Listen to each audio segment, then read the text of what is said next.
ගවේෂණය ගවේෂණයෙන් විමසුම පසුබිම් කරගෙන සත්සන්දස නරඹන ප්‍රේක්ෂක ඔබ වෙත තවත් තොරතුරු සනාථ කෙරෙන සත්සන්දස විමසා බැලීම ගවේෂණයෙන් හෙළිදරව්ව ඉදිරිපත් කිරීම හිටපු නියෝජ්‍ය රේකු අධ්‍යක්ෂ සඳස මාධ්‍ය අධ්‍යාපන ආයතනයේ සම්පත්ධාරී චන්දසිරි විජේතුංග මහතා.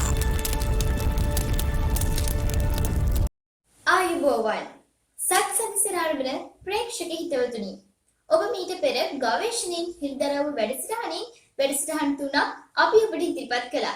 ඒ වැඩසටහන් වලින් කොරෝනා වසංගතය හමුවේ ඕස්ට්‍රේලියාවේ ජනමාධ්‍ය හැසිරෙන ආකාරය පිළිබඳ විවිධ කාරණා ඔබත් සමග බෙදා හදා ගත්තා. ඉතින් මේ ආරම්භ වන්නේ තවත් එවැනිම වැදගත් කාරණා කිහිපයක් ගැන හිතවත් ප්‍රේක්ෂක ඔබ වෙත ඉදිරිපත් කරන ගවේෂණයේ හෙළිදරව් වැඩසටහනයි. සත්සන්දස ගවේෂණයෙන් විමසුම් වැඩසටහනින් ප්‍රේක්ෂක විමසුම් වලට අදාළ කාරණා තුනක් සම්බන්ධව අද ඔබත් සමග තොරතුරු බෙදා හදා ගන්නයි අපි බලාපොරොත්තු වෙන්නේ. ඉතින් අපි දැන් මුලින්ම බලමු අද ගවේෂණයෙන් හෙළිදරව් වැඩසටහනින් සොයා බලන ඒ කාරණා මොනවද කියන දේ ගැන අපි දැන් සොයලා බලමු.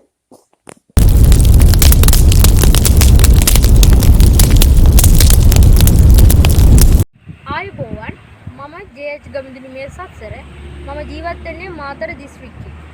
ගවේෂණ වැඩසටහන ඇසුරෙන් මම අසන ප්‍රශ්නය තමයි ඕස්ට්‍රේලියාවේ ජනමාධ්‍ය විකාශනය ලංකාවේ ජනමාධ්‍ය විකාශනයට වඩා දියුණු වීමට බලපාන හේතු මොනවාද කියන කාරණය. කොරෝනා වසංගතය හමුවේ ඕස්ට්‍රේලියාවේ ජනමාධ්‍යවේදීන්ගේ ක්‍රියාකාරීත්වය හා ශ්‍රී ලංකාවේ ජනමාධ්‍යවේදීන්ගේ ක්‍රියාකාරීත්වය අතර තිබෙන පැහැදිලි වෙනස කුමක්ද? මගේ නම තිසලි මොනිල්කා. මම අද ඔබට යොමු කරන ප්‍රශ්නය තමයි විදේශ මාධ්‍ය එක්ක සැසඳීමේදී ශ්‍රී ලාංකීය මාධ්‍ය තුල ඔබ දකින අඩුපාඩු මොනවාද?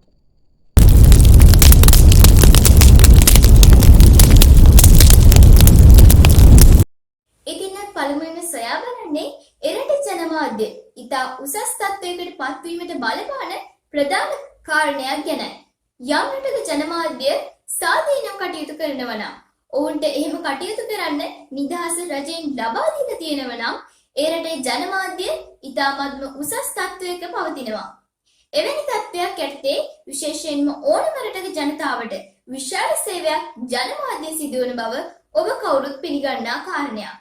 ඉතින් ඕස්ට්‍රේලියාවේ ඒ වගේ උසස් ජනමාධ්‍ය සංස්කෘතියක් තියෙන්න එරට මොන වගේ නීති රීති පනවලා තියෙනවද?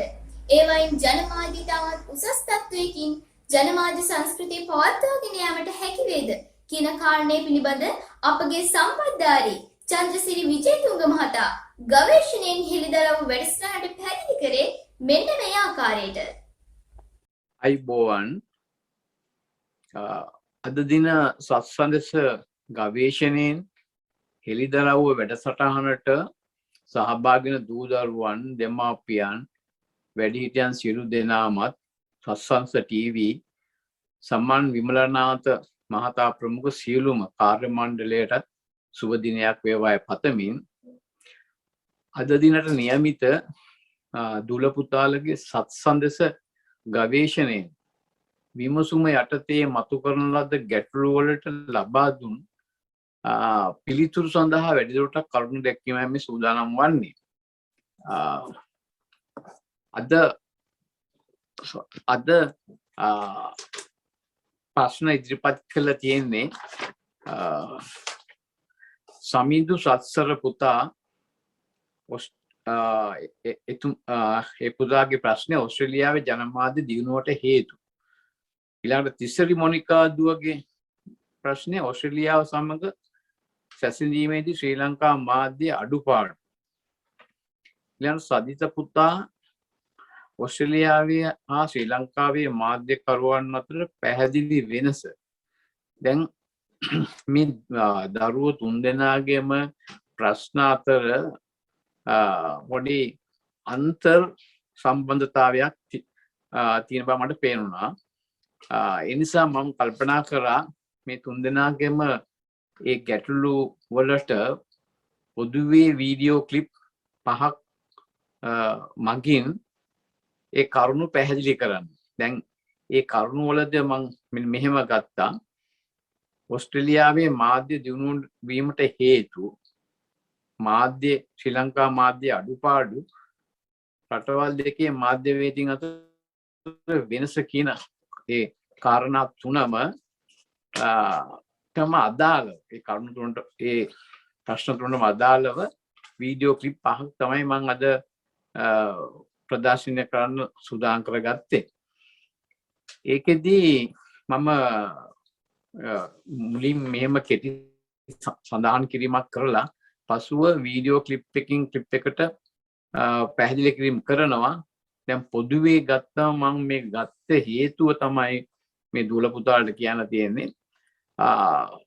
දැන් ඕස්ට්‍රේලියාවේ මාධ්‍ය පාලනය කරන මේ මාධ්‍ය මේ මණ්ඩලයක් තියෙකියලා මම හැම පිළිතුරේදීම ප්‍රකාශ කළා කීප දෙනෙකුගේම. ඊට අමතරව ඒ කට්ටියගේ මේ රැකියාවේ තත්ත්වය පුහුණු වීම අධ්‍යාපන සුසුකම් අන්න ඒ වගේ පොදු ලක්ෂණත් එක්ක තමයි මම මේ වීඩියෝ 5 තෝරගත්තේ. ඒ නිසා දැන් මේ මම මුලින්ම පළවෙනියෙන්ම දාන වීඩියෝ ක්ලිප් එකක්. ඒක ඇත්තටම ඒකේ තියෙන ඕස්ට්‍රේලියාවේ ඒ මණ්ඩලය ඒ නීති රීති සම්බන්ධව පැහැදිලි කිරීමක් තියෙනවා. මම පැහැදිලි කිරීම කරනවා. මොකද ඒකේ වීඩියෝ ක්ලිප් වල මේ කතා මොනවත් පැහැදිලි කිරීමක් නැහැ. අනිත් ට්‍රේනින් ප්‍රෝග්‍රෑම් එකේ තියෙනවා. නමුත් මම ඒක කාල වේලාව ඉතුරු කරගන්න ඕන හන්දා ඒ ලෙක්චර් එක අයින් කරලා ඒකේ වීඩියෝ ක්ලිප්ස් තියෙනවා. ඉතින් ඒක මම කෙටි පැහැදිලි කිරීම කරන්න.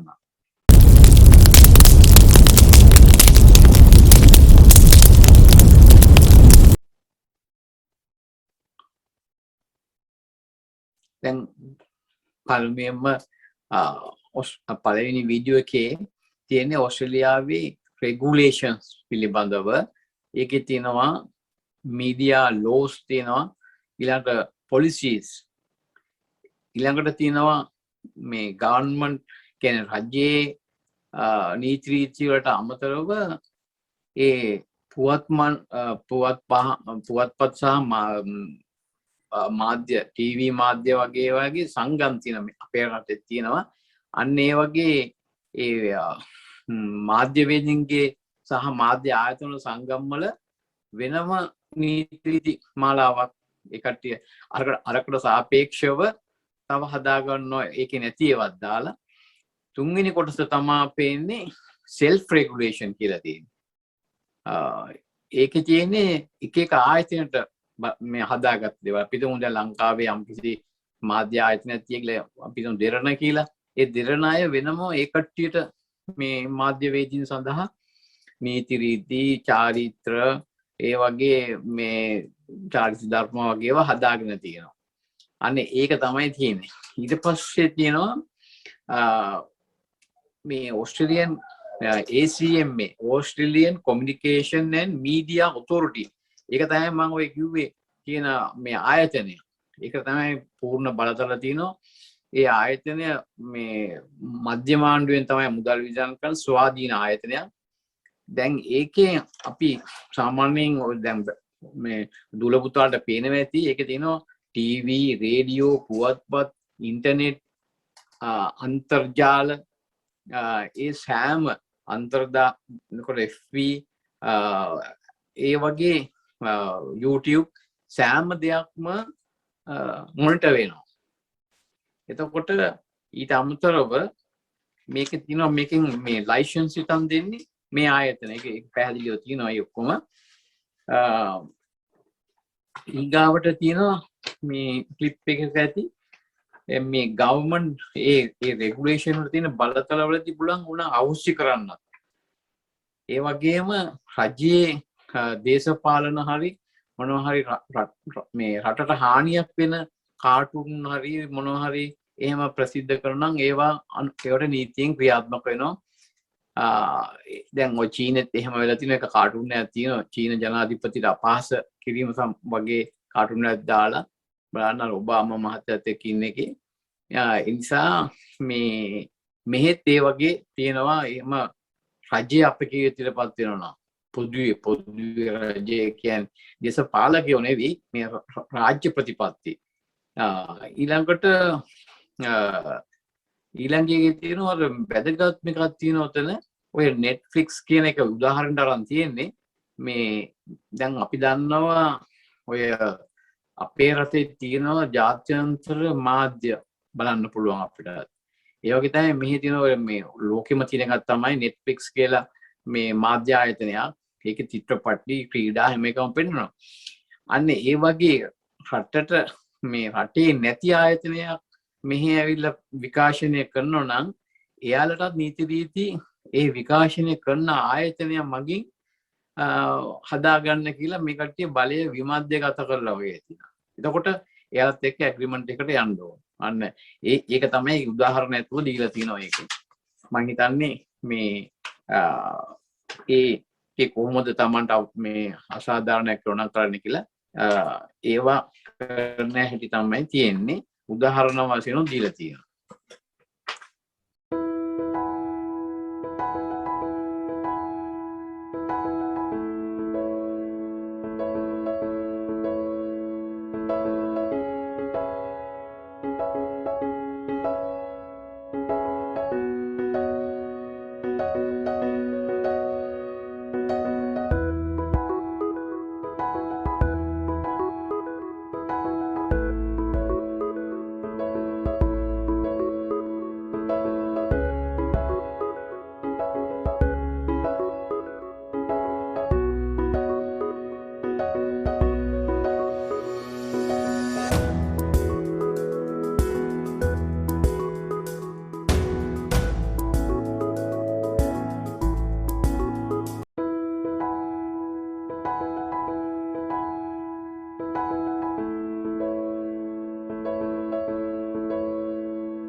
මීට පෙර ඔබ දැනුවත් වුණේ එරට ජනමාධ්‍යයට රජයෙන් පනවන තියෙන නීති රීති සම්බන්ධවයි.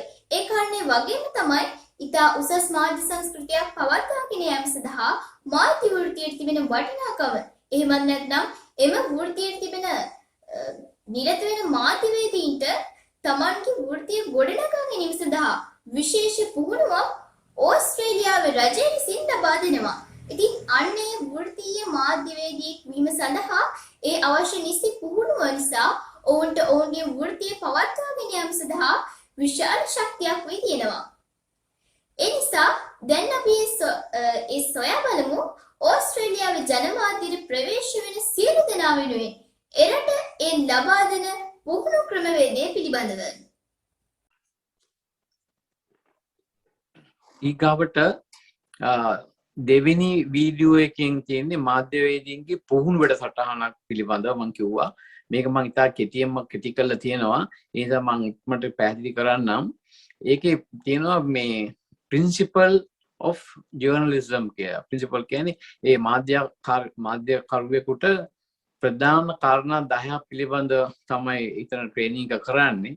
ඒ කාරණා 10 තමයි මෙතන තියෙන්නේ. verification, objectivity, ඒ කියන්නේ අපි සාමාන්‍ය සිංහලෙන් කිව්වොත් එහෙම එතන මේ ප්‍රවෘත්ති හරි වැරදි බව වෙරිෆයි කරන ගන්න කොහොමද අන්න ඒ වගේ එතකොට මේ ඒකට විෂයට අදාළව චාරිත් මේ කියන්නේ අවධාරණය කරන අරමුණ ඒ වගේ කොහොමද ඊළඟට ඔරිජිනලිටි completion transparent fairness ඒ වගේ තමයි තියෙන කරුණු වැටෙනවා අන්න ඒ කරුණු මේ කොහොමද මාධ්‍යකරුවෙක් යොදාගන්නේ කියන එක තමයි ඒ ට්‍රේනින් එකේදී කරන්නේ. ඉතින් මේ කාල වේලාව මන්දිරේ ප්‍රධාන ඒ 10 ගැන තමයි මේ ඒ වීඩියෝ ක්ලිප් එකෙන් පැහැදිලි කරන්නේ මම හිතන්නේ. ඒක පසුව ඉතින් එහෙම අවශ්‍ය කෙනෙක් ඉන්නවා අපි ඒ මේ එක පැයකට ආසන්න තියෙන ට්‍රේනින් ප්‍රෝග්‍රෑම් එකක්. ඊටා කෙටියෙන් මම ඒ වීඩියෝ ක්ලිප් දාලා දෙන්නේ.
වැඩියෙක් සඳහා ඒ නිසි පුහුණුව වගේම තමයි එරට මාධ්‍ය ක්ෂේත්‍රයේ නිරත වෙන මාධ්‍යවේදීන් තම වෘත්තිය බොහොම උනන්දුවෙන් ඒ වගේම බොහොම සතුටින් නිරත වීම එරට මාධ්‍ය සංස්කෘතිය හා ඉතා ඉහළ මට්ටමක තිබීමට බලපාන යහපත් හේතුවක් විදියට පැහැදිලිව දකින්න පුළුවන්.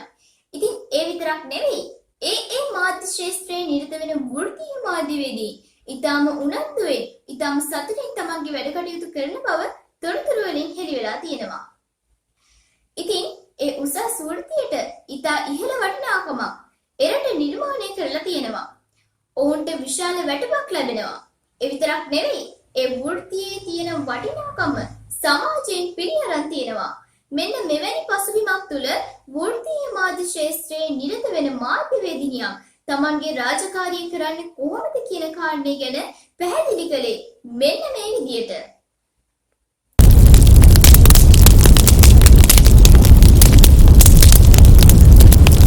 ඊගාවට මේ තුන්වෙනි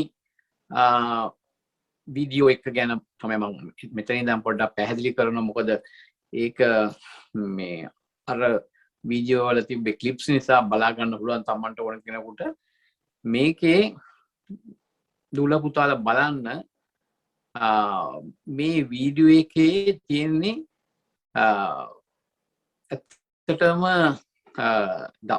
කියන්නේ කාන්තා මාධ්‍ය වේදිනියක් එයාගේ දිනය ඒ කියන්නේ රාජකාරී දවසේ කොහොමද එයා රාජකාරී පටන් ගන්න කියන එක ඒක ඒ දවසේ රාජකාරී කරන පොඩි ක්ලිප් එකක් තියෙන. ඇත්තට මේකේ තියෙනවා මම කියපු කාරණා ඔය තුන් දෙනා ඒ ප්‍රශ්න අහපු අයට ඒ රැකියාවේ ස්ථිරභාවය පේන හොඳටම පටන් ගන්න $65000 වාර්ෂික එතන ඉඳන් $1 ලක්ෂ ගාණක් වගේ මේ දක්වාම සාමාන්‍ය මේ ගන්නවා. කියන්නේ ලොකු මුදල ලංකාවේ හිට මාසෙකට $10,000ක් වගේ.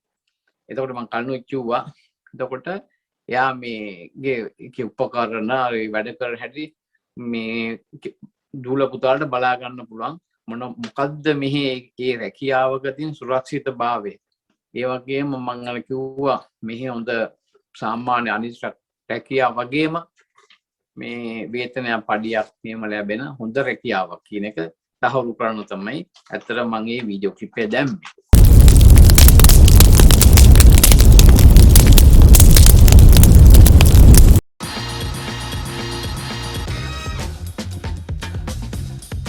Hi, I'm Brooke Boney. I'm a journalist, and this is how you get my job. Budget breakdown and NRL coach fine. Good morning, it's Brooke Boney with Triple J News. Well, it's 5 o'clock in the morning, which is a very, very early time to start, of course, but I'll have a coffee and then we're on air in about an hour at 6 o'clock across the whole country. So we've got a little bit of preparation to do.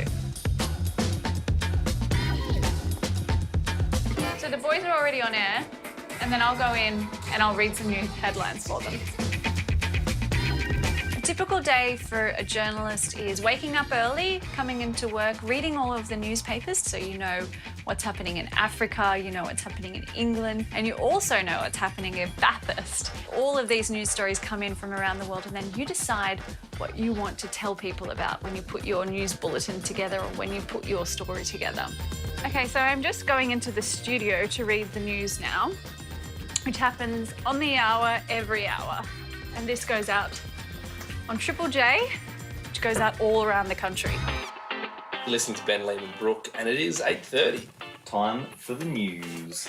Good morning, it's Brooke Boney with the Triple J News update.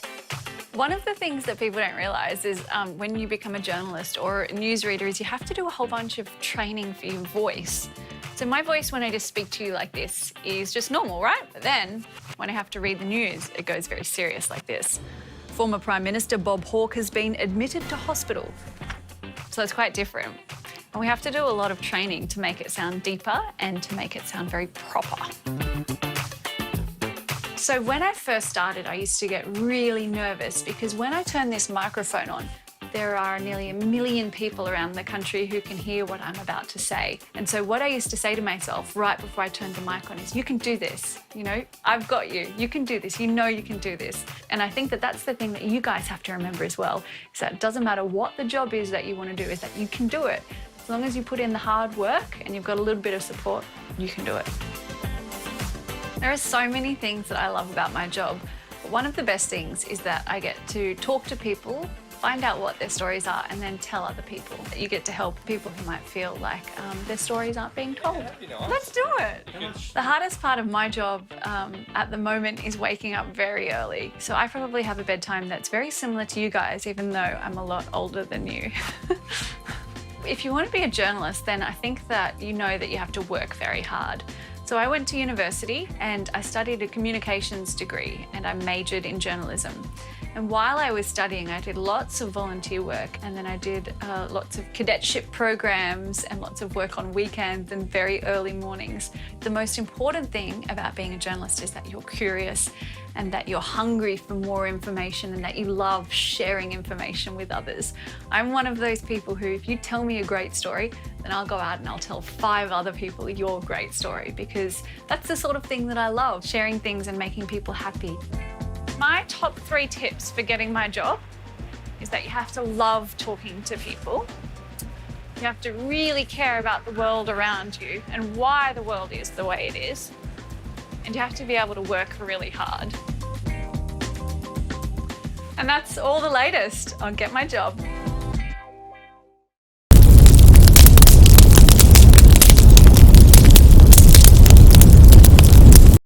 මීළඟට අපි සොයා බලන්නේ උසස් මාධ්‍ය සංස්කෘතියක් බිහිවීමට බලපාන තවත් ඉතාමත්ම වැදගත් කාරණයක් ගැන. අපි මීට පෙරත් සඳහන් කළා එරට ජනමාධ්‍ය නිරත වෙන අය ස්වාධීනව කටයුතු කිරීමට එරට රජය වග බලාගෙන සිටින බව. විශේෂයෙන්ම ඒ රටේ නීති රීතිවලට එකඟව මාධ්‍ය කටයුතුවල නිරත වීමට එරට මාධ්‍යට ඒ අවස්ථාව උදා වෙලා තියෙනවා. යම් අවස්ථාවක කිසියම් බලපෑමක් සිදු වුවොත් එරට ඒ නීති රීතිවලට එකඟව කටයුතු කිරීමට එරට රජය කටයුතු කරනවා. ඉතින් මෙන්න මේ වගේ අවස්ථාවක් මේ තත්ත්වයේ සම්බන්ධ උදාහරණයක් පිළිබඳ තොරතුරු ටිකක් දැන් අපි හොයලා බලමු. ඊළඟට තියෙන්නේ 4 වෙනි මං ක්ලිප් එකක් දාලා ඇති. අර මේ රජයේ මේ මෑතක තමයි ඉල්ලාසුනේ රජයේ ඇමතිවරයෙකුට විරුද්ධව මාධ්‍ය ආයතනයක් විසින් පළ කරන ලද ඒ ඇමතිවරයා දැන් අවුරුදු ගාන උඩදී කාන්තා හිංසනයක් සම්බන්ධයෙන් දාපු ඒ කියන්නේ ප්‍රවෘත්තියක් එහෙම නැත්නම් එයාට විරුද්ධව දාපු නිකන් චෝදනාවක් වගේ එකට ඒ ඇමතිවරයම ඒ ආයතනයට විරුද්ධව මාධ්‍ය ආයතනයට විරුද්ධව නඩුවක් පවරලා දෙනවා. නමුත් එයා පෙරදුනා. මොකද මේ කට්ටිය හරියට සාක්ෂි හොයලා ඒවා උසාවියේදී ඉදිරිපත් කරා. මුලින් ප්‍රවෘත්තියක් දැම්මම ඒලාවේ ඒ කට්ටිය සාක්ෂි දාන්න දෙන්නේ නැහැ. මොකද ඒ මාධ්‍ය කරන්නේ ඒක දැනුම් දීම. ඉතින් ඒක පිළිගන්න නොපිළිගන්න එක එයාගේ වැඩක්. ඉතින් එයා පිළිගන්නේ නැතුව එයා දැම්ම. නමුත් එයා පරාදයි. මේ කට්ටිය සාක්ෂි ළඟ තියාගෙන ඒක තමයි අපි දැනගන්න ඕන මාධ්‍ය යම්කිසි ප්‍රවෘත්තියක් කරනවා නම් නිර්වද්‍යතාවය කියන එක තමයි එතන තිබිලා තියෙන්නේ. එයා සාක්ෂි ළඟ තියාගෙන හරියට තමයි මේ එක කරේ. ඒ නිසා මේ ඒ අයට අන්තිමේ ගෙවන්න දුන්න එයා රැකියාවෙන් එයාගේ රස්සාවෙන් ප්‍රසිද්ධියේ ඉල්ලාස් වෙන්න උනා. ඉතින් ඒ කියන්නේ අපක්ෂපාතීත්වය දැන් අහලා තිබුණා. මාධ්‍යයේ තියෙන ඇත්තම වෙනස අපේකට වඩා මේ ඒ හරියට සත්‍ය වාර්තා කිරීම, ඒ වගේම නිර්වැදි බව, අපක්ෂපාතී දේශපාලන බලපෑම් ඒවට මෙහි යටත් වෙන්නේ නැහැ. මේක තමයි ඒකේ වැදගත්කම. Once the coalition's 2 legal eagles, they're now in fierce conflict. This is red hot and it shouldn't be accepted for a minute. Christian Porter racked up a sizable legal bill suing the ABC over a story about an alleged historical rape by a cabinet minister. Mr. Porter identified himself as the minister in question and strenuously denied allegations made by this woman, who's now dead. They just never happen.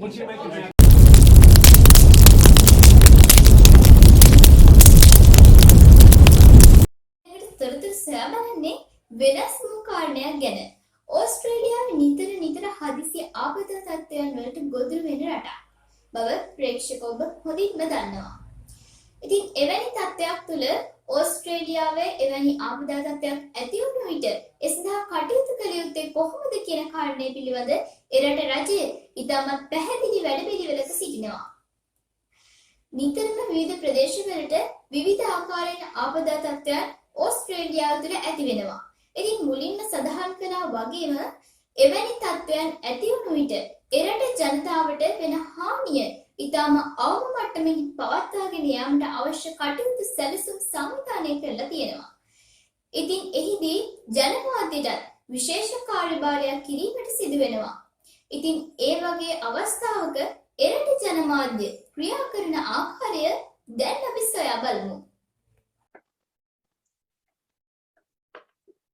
ඊළඟට මම දාලා තිනවා පොඩි video මේක ආපදා මේ ඕස්ට්‍රේලියාවේ මේක හරිම වැදගත්ම අහඹු සිදුවීමක් වගේ තමයි දකින්නේ මම හිතන්නේ. එකම ප්‍රදේශයට එකම ප්‍රාන්තයක එකම ප්‍රදේශයට එකම දවසේ වෙච්ච ආපදා මේ 4ක් ගැන එකම දවසේ. මොකද වියලි කාල දැන් ඉස්සරහට මම දැන් මේ අපිට මුණ දෙන්න වෙන්නේ මේ සමර කියන එකට. ඒ කියන්නේ වියලි දේශගුණයක්. එතකොට ඒ දේශගුණයේදී මෙහි ලංකාවේ වගේ හරියට ගස් කොළන් වේලා මේ අපි කියන කර වෙනවා වගේ වෙනවා. අන්න එහෙම කාලයක එහෙම වේලි කාලයක් මේ එක අවසන් වෙන්න වගේ යනකොට මේ විදුලි කොටලා මේ ගිනි ගන්නවා. ඇයි මේ ගස් කොළන් වේලා තියෙන්නේ. එතකොට ගහකට එන ගැහුවම ඒ වගේ ගිනි අරගෙන ඒ පලාතම ගිනි අරගෙන යන ටික වෙලාවක පැයක් දෙකක් වගේ ගිහිල්ලා මොකද පැය දෙක තුනට මෙහෙ ගිනි ගන්නවා අර ඉක්මනට ඇවිලෙනවා. ඒකම අර විදුලි කැටුවෙන් පස්සේ ලොකු සුළඟක් ඇවිල්ලා ඒ සුළඟත් එක්ක වැලි කුණාටු ඇවිල්ලා මේ ඒ ප්‍රදේශයටම ඒ කිට්ටුව සේරම කැවිකලා ගියා යන්නේ නැති හුලං එක්ක ගිහලා ඒ ඊට පස්සේ වැස්සක් එනවා. අපි දානවා අවපීඩනයක් ඇති වෙන අවපීඩන පස්සේ වලාකුළු වෙලා වැස්සක් ආවා. ඒ වැස්සත් එක්කම වැස්ස තද වෙලා මහා ධාරානිපාත වැස්සක් කළා. ඊට පස්සේ අයිස් හිම නේ සමා වෙන්න අයිස් වැස්සා හේල්. එතකොට ඒක මේ මාධ්‍යවේදීන් රෙකෝඩ් කරපු එකක් තමයි දාලා තියෙන්නේ. ඒක අහඹු සිදුවීමක්. මොකද එක කාල පරාසයක් තුළ එක ප්‍රදේශයේ මේ හදිසි ආපදා 4ක් සිද්ධ වෙලා තියෙනවා. ඉතින් ඒක මම හිතන්නේ මේ මාධ්‍යවේදීන් වශයෙන් හොඳ අවස්ථාවක ඒ කට්ටියට වාර්තා කරනවා.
Inadequate. Have a go at it.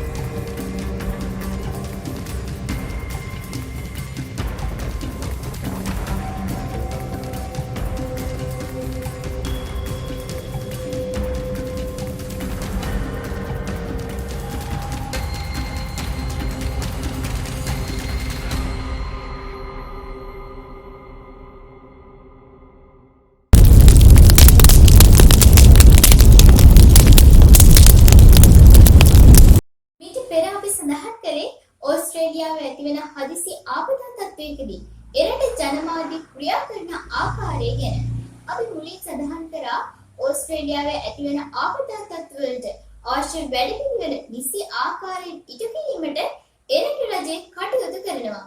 ඉතින් අන්න එවැනි අවස්ථාවක ඕස්ට්‍රේලියාව මේ තත්ත්වය පිළිබඳ අධ්‍යාපන ශාස්ත්‍රය තුළට ඇතුළත් කරලා ඒ තුළිනුත් දැනුවත් කිරීමේ කටයුත්තක නිරත වෙනවා.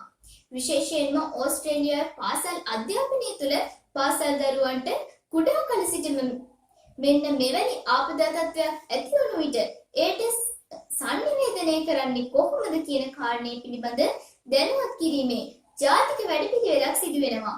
මෙවැනි තත්ත්වයන් අපේ රටේත් ඇති වෙනවා. ඒ වගේ අවස්ථාවක අපේ රටේ අපි දකින්නේ එවැනි තත්ත්වවලට ගොදුරු වෙලා පාසල් දරුවන් ජීවිතයෙන් සමුගන්නවා. ඉතින් විදේශ රටවල දරුවන් මෙවැනි අවස්ථාවක ක්‍රියා කරන ආකාරය අපේ රටට ආදර්ශයක් කරගන්න පුළුවන්. එහෙමනම් දැන් අපි ඒ පිළිබඳ තොරතුරු හොයලා බලමු. දැන් මම අවසාන වශයෙන් හැමදාම මේ දූල පුතාලට යම්කිසි පණිවිඩයක් වශයෙන් මේ එකක් කරනවා. ඒ නිසා මම මේ දැන් දාන වීඩියෝ ක්ලිප් එක බලලා ඊට පස්සේ මම දූල පුතාලට මේකේ ඇයි මම මේක තෝරගත්තේ කියන එක මම පැහැදිලි කරනවා. Hi BTN, I'm Jonathan Davis, an 11-year-old from Townsville. I think it's safe to say that we've been experiencing some pretty crazy weather recently. My name is Jessica, and today I'm at the evacuation centre near the school in Huonville. Hundreds of people have had to come here because their homes have been under threat from the bushfires. In different parts of the country, kids like Jonathan and Jessica have been dealing with different but equally scary natural disasters. In Tasmania, bushfires have been burning for more than a month, destroying native forests and houses and forcing hundreds of people to evacuate. This is Paige. She's been at the evacuation centre for a few days now. So, how have you and your family been affected by the fires? Our family has been affected by the fires because our neighbours have had some of their houses burnt and they're really close to our house. Jessica and Paige say they've seen lots of helicopters flying overhead. The choppers have dropped thousands of litres of water to try to control the fires and keep people safe. So we're hoping that everything is going to be okay. All the emergency services people are working super hard to try and control these fires and help all the people who have had to unfortunately leave their homes. Meanwhile, in far north Queensland, it was water causing all the problems. Lots and lots of water. While it is the wet season here at the moment, there's been way more rain than expected. In fact, more than a year's worth fell in just 1 week. Okay, so yeah, there's this here, lots of water because they opened up the dam. They opened up the floodgates of the dam. So all this water's coming in from the dam, which is normally never full, but it's really full right now. As you can see, look at it. I went for a bike on there. I'm not riding my bike there anymore. Jonathan's house escaped the worst of the floods, but his friend Mia had to evacuate. Their house is underwater. I could have just left it at that, but instead I decided to give them a call. It was pretty scary, I guess, because we went to check our house and how it was gonna, look like, and everybody was just all really tense and everything. Some parts of our roof fell down because of the moisture, and it fell down into our lounge, so that was pretty scary. Mia's house is one of at least 2,000 homes and businesses that have been badly damaged. There was also the danger of rising floodwaters. At least 2 people died and lots of people had to be rescued. Animals needed some help too. We've had 8 dogs, 6 cats, a python and a lizard. Oh, and a guinea pig as well. Can't forget the guinea pig. Although there was one kind of animal that didn't seem too bothered. Mia actually had a croc in his suburb and it's very close to his house actually. That was pretty cool. But there's been heaps of crocs all over the place. anything that's green and looks like a crocodile, try not to approach it, kids. Luckily, the rain here in far north Queensland is finally easing up, while some wet weather in Tasmania was cause for celebration. It is loud and it's really heavy and it's fantastic. In both states, schools have reopened and people are beginning to return home. Although many are still facing months of cleaning up, rebuilding and recovery from these devastating disasters. දැන් දුල පුතාලා ඒ video clip එක නරඹන්න නැති. ඒක නරඹුවා නම් පේන්නේ නැති. ඒකේ ගම් වතුරක් ගැනත් වාර්තාවක් දෙනවා. ලැව් ගින්නක් ගැනත් තියෙනවා. එතකොට මේ ගම් වතුරේ ළඟත් මේ පාසල් ළමයෙකුට පාසල් යන්න බැරි වෙලා එයා මීඩියා එකෙන් ඇවිල්ලා මේ කතා කරනකොට එයා විස්තර කියනවා. එයාට ඒක කන්ට්‍රි එයා ඉන්නේ ආපදා මධ්‍යස්ථානයකයි ඉන්නේ. එතකොට එයා විස්තර කියනවා. ඒ වගේ මේ අර ගෑනු ළමයා ඉන්නවා. ඒකට එයාත් ඒ වගේ මාධ්‍ය කරුවෙක් විසින් මේ ඒ පහළ ඊට පස්සේ ඒ දරුවා විසින් එතන ඉන්න වැඩිහිටියෙක්ව මේ ඉන්ටර්වියු කරනවා. එයා අහනවා. ඉතින් දැන් අපිට ගන්න ඕන පණිවිඩය මේකයි මේ මම මේ දුල පුතාලට කියන්නේ. අපි දැන් මාස කීපයක් තිස්සේ දැන් සත්සන්දස එක්ක මමත් සත්සන්ද ආයතනයත් අපි මේ මාධ්‍ය ගැන ලංකාවේ මාධ්‍යයයි ඕස්ට්‍රේලියාවේ මාධ්‍යය ගැන සංවාදයක් වගේ අපි ප්‍රශ්න අහලා එන්නේ තිබුණා. දැන් මේකෙන් අපි මොකද්ද අපිට තියෙන මේ දුල පුතාලට ප්‍රයෝජනය කියලා අපි බලන්න ඕනේ. මොකක් හරි මේක තියෙනවා අපි මේ මහන්සි වෙලා මේක කරන්නේ. ඒකෙන් ප්‍රයෝජනයක් ගන්න ඕන. මොකද්ද ප්‍රයෝජනය කියලා මම හිතන්නේ මේකයි. දැන් අර මේ වීඩියෝ එකේ පේනවා මේ දුවයි පුතයි බොහොම චතුර ලෙස මේ කියන්නේ මේ වෘත්තීය මාධ්‍යවේදීන් වගේම හොඳට මේ මෙහෙවීමක් තියෙනවා. මට පේන හැටියට මම මාධ්‍යවේදියෙක් නෙවෙයි. කිසියම් බයසක නැතුව හොඳට වචන හසුරවනවා පැහැදිලි මේ. එතකොට මම කියන්නේ දැන් මේ අපේ දුල පුතාලා මේ ප්‍රෝග්‍රෑම්ස් බලලා නිකම් මේක පුතට සීමා කරන්නේ නැතුව අපි මේ ප්‍රායෝගිකව ක්‍රියාත්මක වෙනවා නම් තමයි මේකේ තියෙන අපිට සතුට වෙන්න පුළුවන් ප්‍රයෝජනය. මොකද්ද? කොහොමද අපි කරන්නේ කියන ඊළඟ ප්‍රශ්න. දැන් ඔන්න මම උදාහරණයක් කියන්නම්. දුල පුතාලා පැත්තේ අපි හිතමු කඳු තියෙන පැත්තක් හරි මොනවා හරි වෙලා ලංකාවේ තියෙන අපි දන්න කඳු න්‍යාය යනවා. කඳු ප්‍රදේශවල ඒ අවස්ථාවක මේ දුවෙක් හරි පුතෙක් හරි ප්‍රදේශේ ඉන්නවා නම් මේ දුල පුතාලා පුළුවන් අතේ ස්මාර්ට් ෆෝන් එකක් තියෙනවා නම් ෆෝන් එකෙන් ඒ සිද්ධිය එවෙලෙම ලයිව් ගන්න පුළුවන්. මොකද වෙන මේ වෘත්තීය මාධ්‍යවේදියෙක් එතෙන්ට එන්න වෙලා යන්න පුළුවන්. නැත්නම් කාගෙන් හරි ඉල්ල ගන්න තමන්ට පුළුවන් ක වීඩියෝ කරන්න එතන. ඒ කියන්නේ මේක නෙවෙයි ඒකෙන් ආරක්ෂා වෙලා නැතු ඒක මැදට ගිහිලා නෙවෙයි ඒක ආරක්ෂා වෙලා පැත්තකට වෙලා ඒක වීඩියෝ කරලා ඊට පස්සේ එතන ඉන්න වැඩි හිටියෝන්ගෙන් අසරණ වෙච්ච කක්නේ හරි අපිට පොඩි මේක කොහොමද උනේ මොකක්ද උනේ දැන් මේ ඔබතුමාට මොකද උනේ කියලා එයාගෙන් අහලා ඒ වගේ විනාඩි 3-4ක වීඩියෝ ක්ලිප් එකක් හදලා ක්ෂණිකව මාධ්‍ය ආයතනවල දෙන්න පුළුවන්. එතකොට ඒකේ තියෙන මේ කියන්නේ ක්වොලිටි එක අනුව ඇත්තටම තමන්ට හොඳ මේ කියන්නේ ප්‍රසිද්ධියට අමතරව අත්දැකීමක් එන්න පුළුවන්. දැන් ඔක ජාත්‍යන්තරයට නොත් ඒ දුවට පුතාට ගෙනන්න අවස්ථාවක් ලැබෙනවා. ඒකේ හොඳ තත්ත්වයක තියෙනවා නම් වැදගත් දෙයක් තියෙනවා නම් කොහොමද ඒ වෙන හැටි ලයිව් එක අරගන්න එක මොකද පස්සේ ගන්න බෑනේ. ඒක ඇත්තටම හම්බු අවස්ථාවක් වෙනවා. ඉතින් ඒ නිසා ඒකවල තමන්ට කවදක හරි ජීවිතයේ මේ අපි කරන ප්‍රෝග්‍රෑම් එකේ ප්‍රයෝජනයක් ගත්තොත් තමයි මේකේ වැඩක් තියෙන්නේ. ඒ නිසා දැන් අර බානේ දුල ඒ පම්බාම ප්‍රදර්ශනය කර වීඩියෝ එකේ තියෙන ඒ ළමයින්ගේ දක්ෂතාවය ඒ අනුව ඔයාලට පුළුවන් බැරි කමක් නැහැ. ඕන කෙනෙකුට පුළුවන් ජාත්‍යන්තරයටම ගෙනියන්න පුළුවන්. ජාත්‍යන්තර තරඟයකට ඉදිරිපත් කරන්න පුළුවන් ඔය වීඩියෝ එක. ඒ වගේ. ඉතින් ඒ නිසා මම හිතනවා මේ අද දිනට කාල වේලාව ඉක්ම යන්නේ නැති. ඒ නිසා මේකෙන් ප්‍රයෝජනයක් ගන්නවා නම් මම ඇත්තටම මම දන්නවා සස්වන්දේ මණ්ඩලයත් ඉතාම සතුටු වෙයි. ඒ නිසා ඔබ සියලු දෙනාටම තෙරුවන් සරණයි.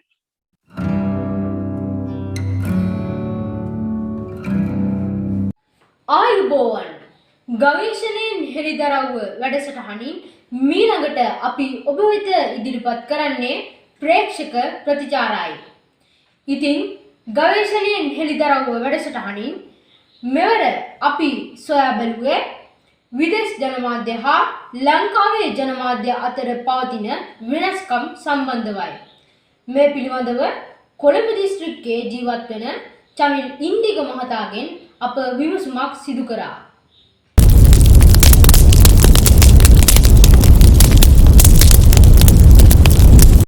ඉතින් කොරෝනා වසංගත කාලය හමුවේ අප රටේ මාධ්‍යයේ කාර්යභාරය ගැන ඔබතුමාගේ අදහස කුමක්ද?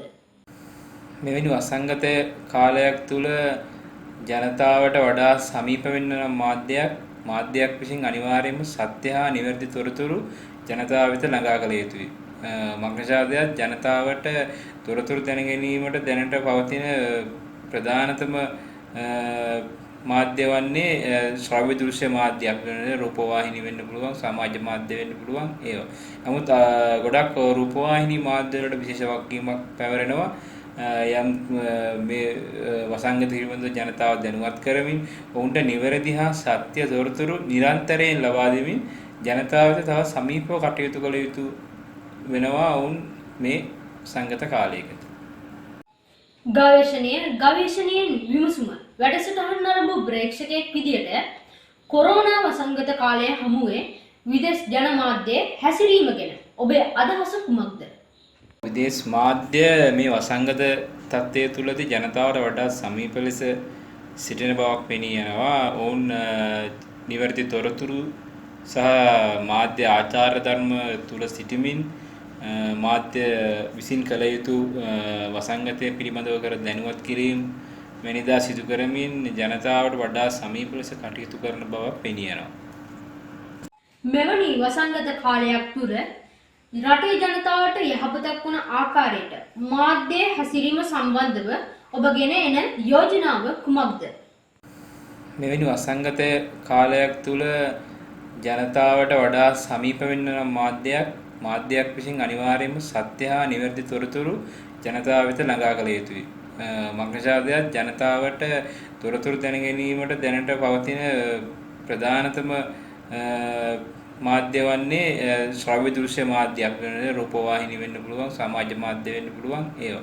නමුත් ගොඩක් රූපවාහිනී මාධ්‍ය වලට විශේෂ වගකීමක් පැවරෙනවා.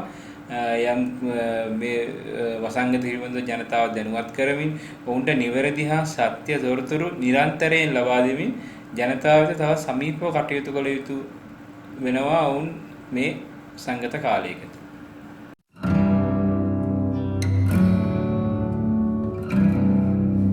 එසේනම් දැන් අප සූදානම් වන්නේ සත්සදිස ගවේෂණයෙන් හෙළිදරව්ව වැඩසටහන නිමාවට පත් කිරීමටයි. සත්සදිස ගවේෂණයෙන් හෙළිදරව්ව වැඩසටහන ප්‍රකාශයට පත් කර මම ජේජ් ගමිදුනිමේ සත්සර ඔබ සැමට සුබ දවසක්. ආයුබෝවන්. ඉතින් ගවේෂණයෙන් හෙළිදරව්ව වැඩසටහනින් දැන් අපි සමුගන්නවා. ඉතින් වෙනදා වගේම මේ වැඩසටහන අපිට ඉදිරිපත් කළේ ඕස්ට්‍රේලියාවේ ජීවත් වන හිටපු නියෝජ්‍ය රේගු අධ්‍යක්ෂය වගේම සංදේශ මාධ්‍ය අධ්‍යාපන ආයතනයේ සම්බන්ධාධික විදිහට කටයුතු කරන චන්ද්‍රසේන විජේතුංග මහතාට අපගේ විශේෂ ස්තුතිය පුද කරනවා. ඒ වගේම මේ වැඩසටහන ඕස්ට්‍රේලියාවේ සිට මේ වැඩසටහනට අවශ්‍ය තොරතුරු ලබා දුන් ඒ සහෝදර හිතවතාට අපගේ ස්තුතිය පුද කරනවා. ඒ වගේම මේ වැඩසටහන නිෂ්පාදනය සහ අධීක්ෂණය කළේ මාධ්‍ය පර්යේෂණ සංසදයේ සභාපති සදස්ස ප්‍රධාන කර්තෘ සමන් විමලනාථ ගුරු පියාණන්ටත් මේ වැඩසටහන නිෂ්පාදනයට උපකාර කළ සදස්ස නියෝජ්‍ය කර්තෘ එරන්දි විජේසිංහ ගුරු මෑණියන්ටත් ස්තුතිය පුද කරනවා. ඒ වගේම මේ වැඩසටහන නිෂ්පාදනයේදී අපට නන්නාරින් උපකාර කළ හිරුණු වික්‍රමසිංහ ජනපයිසත් නිසල ප්‍රියගාමිනේ වගේම උදානි හේවා මද්දුම යන අයටත් අපගේ ස්තුතිය පුද කරන අතරම මේ වැඩසටහන ඔබට ඉදිරිපත් කළ මම යස්සිනී කවිඤ්ඤා රණසිංහ. එහෙමනම් නැවතත් මෙවැනි වැඩසටහනකින් හමු වීමේ බලාපොරොත්තුවෙන් අදට ඔබෙන් සමුගන්නවා. ඔබ සැමට සුබ දවසක්. ආයුබෝවන්.